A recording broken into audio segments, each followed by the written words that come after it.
तो देखो एक्सरसाइज 1.1 का जो तुम लोग का डाउट है ना, इस डाउट को क्लियर करने के लिए सबसे पहले कुछ जानकारी होनी चाहिए। तो देख लो, तो ये होता है भाग, यही ना होता है।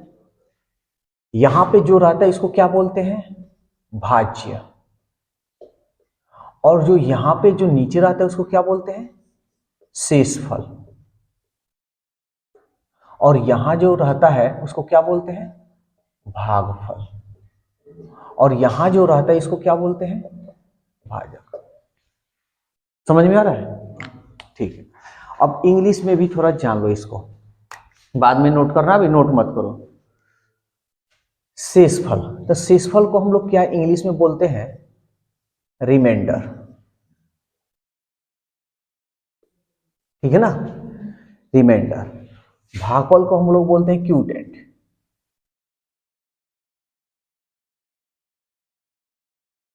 भाज्य को इंग्लिश में बोलते हैं डिविडेंड। डिविडेंड। और भाजक को हम लोग बोलते हैं डिवाइजर। सारी चीजों को याद रखना है हम लोगों को, ये सब जानकारी होनी चाहिए, तब भी समझ लो कि ये जो क्वेश्चन तुम लोग का डाउट है क्लियर होगा। जैसे हम लोग भाग देते हैं, जैसे मान लो 25 में हम इससे भाग कर दिए, ठीक है ना, चाहे 21 कर लेते हैं, भाग कर लिए। एक आदमी बना दिया 2 एकम 2 और ये कट गया, ये हमारा उतर गया। एक आदमी ये बनाया और एक आदमी ये बना दिया, ऐसे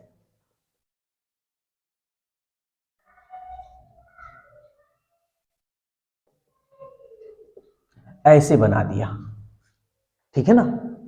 क्या किया, ऐसे वो व्यक्ति बना दिया। और एक आदमी ऐसे बना दिया।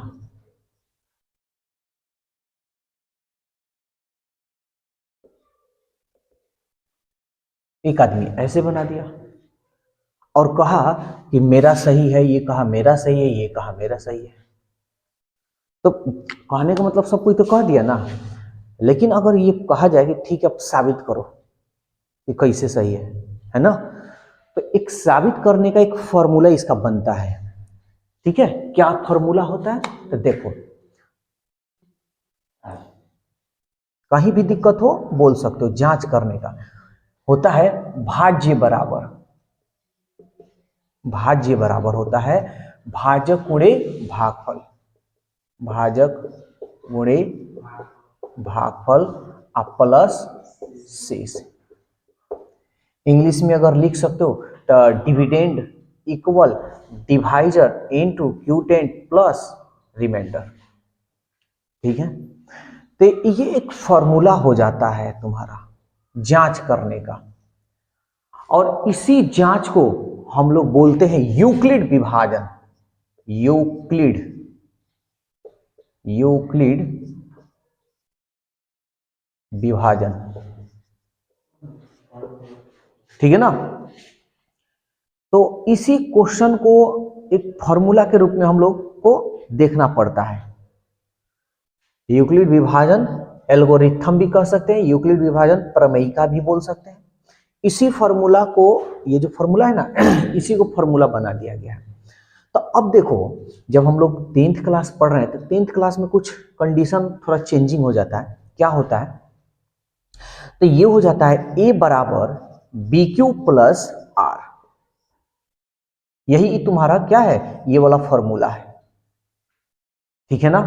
अब देखो ए बराबर बी क्यू प्लस आर जो होता है, इसको तो हमारा क्या होता है जी भाज्य बराबर होता है ना, ये भाज्य, यही ना भाज्य है, देखो ऊपर लिखे हुए हैं। तो 21 बराबर इन दोनों को गुना करते हैं, चलो कर लेते हैं। आप प्लस 6 जोड़ेंगे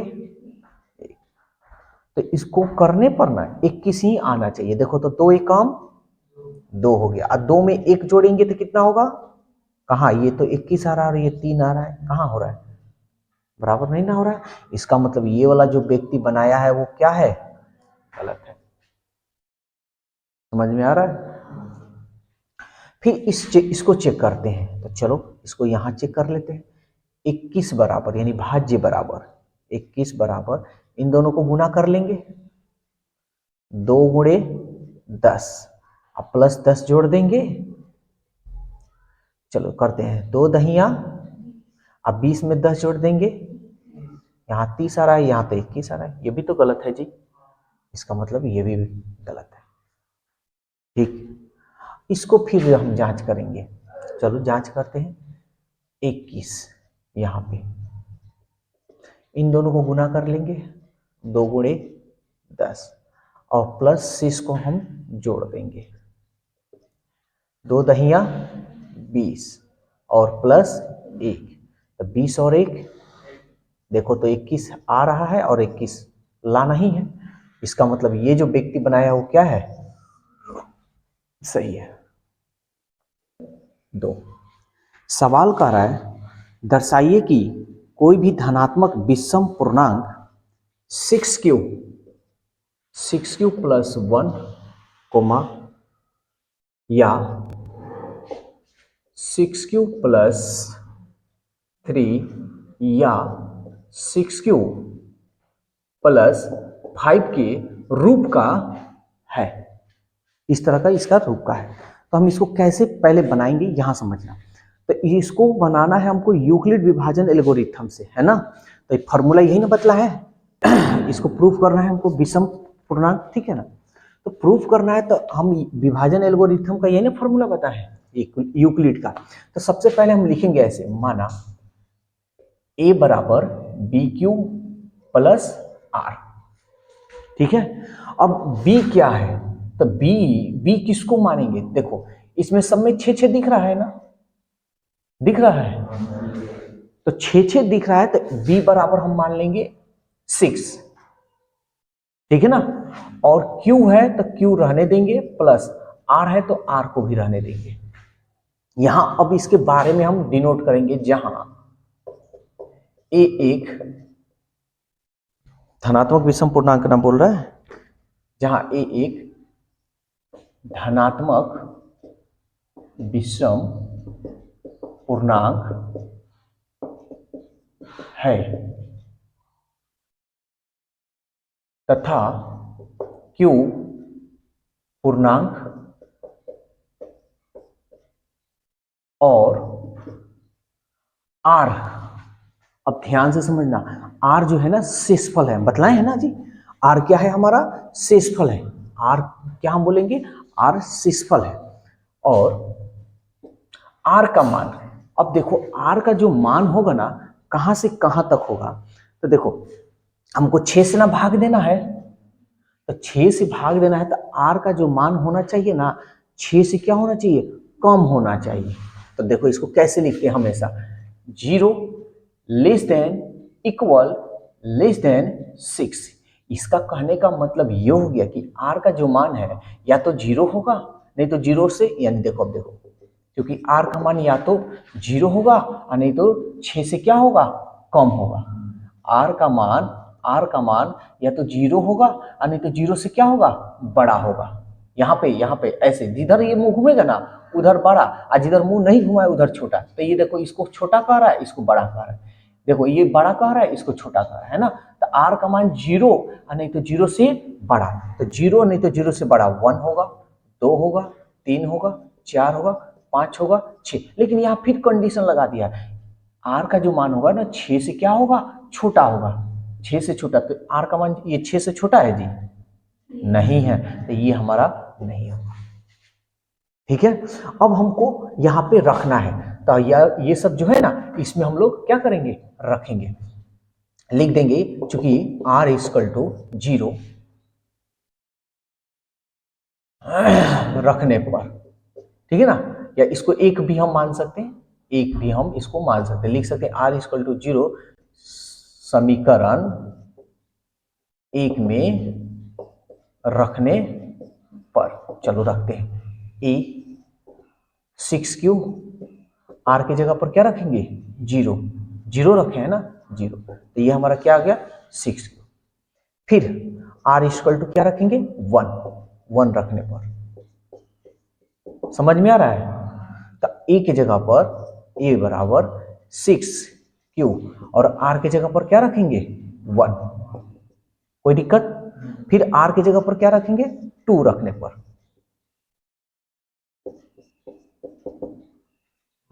ठीक है, फिर यहां पे ये जैसे है वैसे ही रहेगा, a इक्वल 6 प्लस r की जगह पर क्या रख रहे हैं? 2। फिर r इक्वल क्या रखेंगे? 3 रखेंगे, 3 रखने पर, है ना? तो a बराबर क्या होगा? 6 प्लस 3। फिर यहां साइड में हम करेंगे, तो r बराबर 3 रखें, फिर r बराबर क्या रखेंगे? 4। समीकरण 1 में रखने पर या a में रखने पर कैसे भी लिख सकते हो सब, ठीक है? तो यहां देखो a बराबर 6 r की जगह पर क्या रखेंगे? 4। फिर r इक्वल 5, समीकरण 1 में क्या करने पर? रखने पर। फिर a 6 r की जगह पर क्या रखेंगे? 5। अब कुछ है?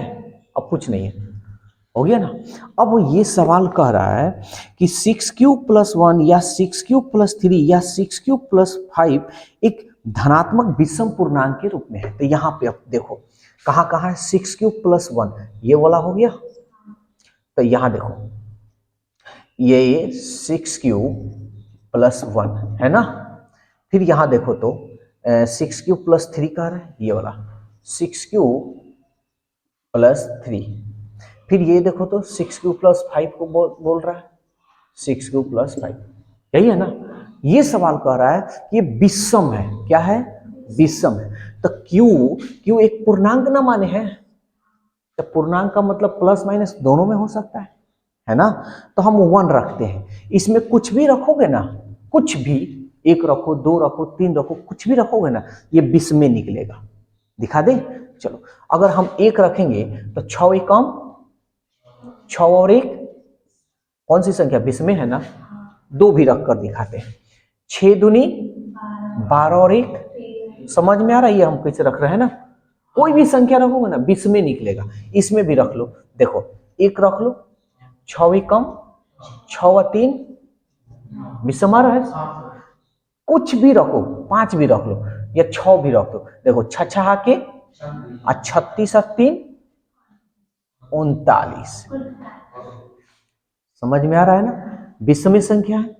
फिर यहां देखो 2 रखना है, तो अगर 6 दूनी 12 और 12 5 17, 4 भी रख लो, 6 चौका 24, 24 और 5 29। देख लो कुछ भी रख रहे हैं, विषम संख्या आ रहा है। तो इसलिए अब हम यही चीज को यहाँ पे ये लिखने की जरूरत नहीं, हम तुम लोगों को समझाने के लिए हम लिख देंगे एक विषम धनात्मक पूर्णांक के रूप का है जो इस प्रकार है, जो इस प्रकार है। क्या? 6 प्लस 1 या 6 प्लस 3 या 6 प्लस 5। समझ में आया कि नहीं आया? कोई दिक्कत नहीं होना? उसी तरह सेम टू सेम क्या करना है? 5 नंबर बनाना है। तो देखो क्वेश्चन नंबर 5 ये क्या कह रहा है? कह रहा है कि 9m या 9m प्लस 1 या 9m प्लस 8 के रूप में होता है, यानी घन। तो हम क्या करेंगे? जैसे हम माने हैं वैसे हम मानेंगे। हम माना a बराबर बी क्यू प्लस आर, नहीं ना माने थे?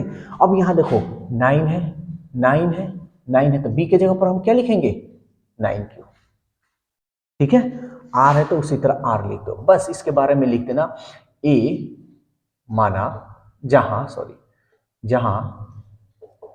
a एक धनात्मक, क्या क्वेश्चन का है? पूर्णांक के रूप में। ठीक है, जहां a एक धनात्मक पूर्णांक है, ठीक है ना? q एक पूर्णांक है, q एक पूर्णांक है तथा r का मान क्या होगा? तो ये हमेशा ऐसे लिखना है, 0 less than equal less than समझ में आ रहा है? ये 9 से यहां जो 9 दिख रहा है ना, यहां पे 9 लिख रहा है बस।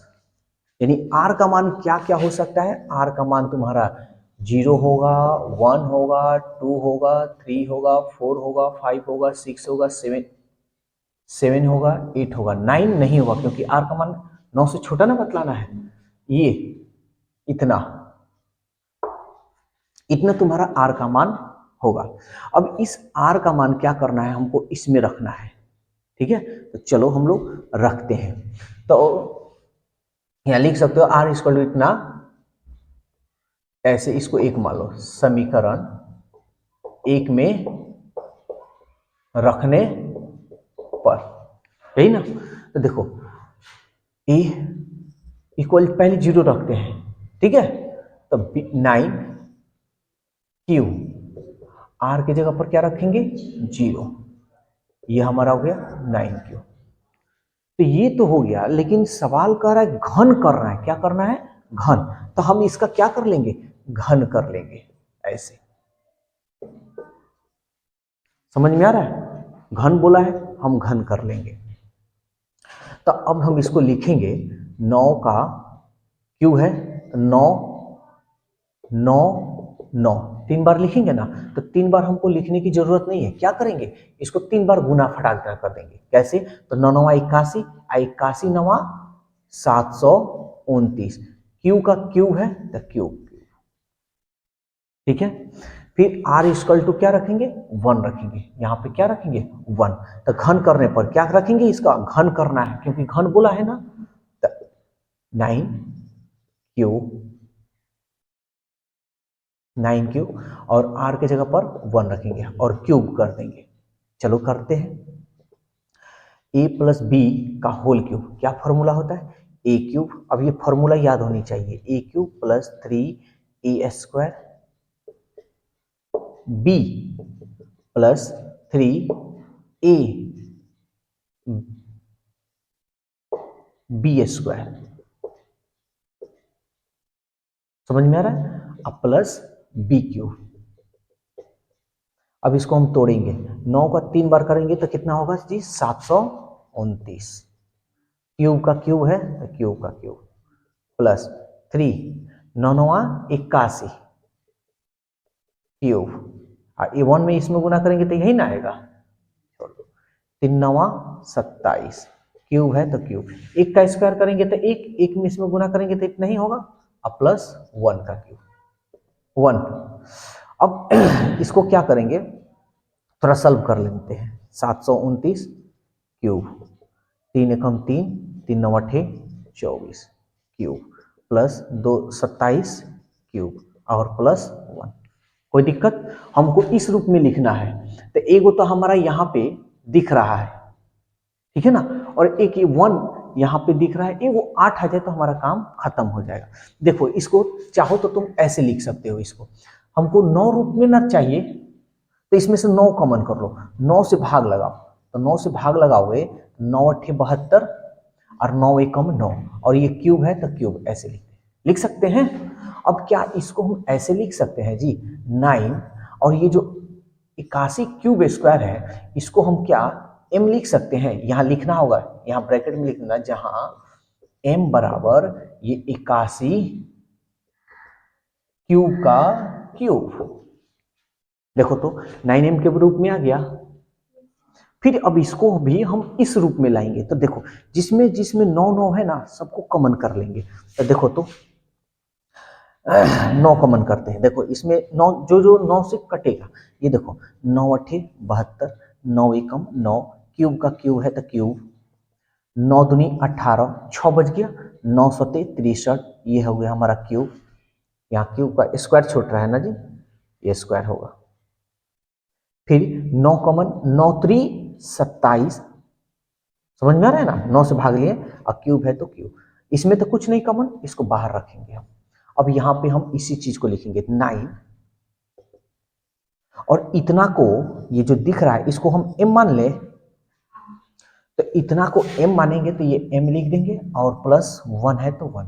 अब केवल हमको m के बारे में यहाँ दिखा देना है, जहां m बराबर ये वाला चीज है 81 क्यूब का cube plus 27 cube square plus 3 cube. बस ये हो गया। देखो इस रूप में भी आ गया। अब हमको इस रूप में करना है, ठीक है। तो 1 रखे थे ना, अब क्या रखेंगे, 2 रखेंगे। तो चलो 2 भी रख लेते हैं। a का क्यूब करेंगे तो ये क्या हो गया हमारा 9 क्यूब, और r की जगह पर क्या रख लेंगे 2, क्योंकि घन कह रहा है। घन करने पर क्या इस रूप में लिख सकते हैं, तो वही तो हम दिखा रहे हैं कि हाँ लिख सकते हैं कि नहीं। देखो ये फॉर्मूला याद होनी चाहिए, a plus b the whole cube. यहाँ लिख देते हैं, वैसे याद नहीं हो तो याद कर लेना सब। A cube plus 3 a square b plus 3 ab square plus b cube. तो देखो a प्लस बी का whole cube, a cube plus 3 a square b plus 3 a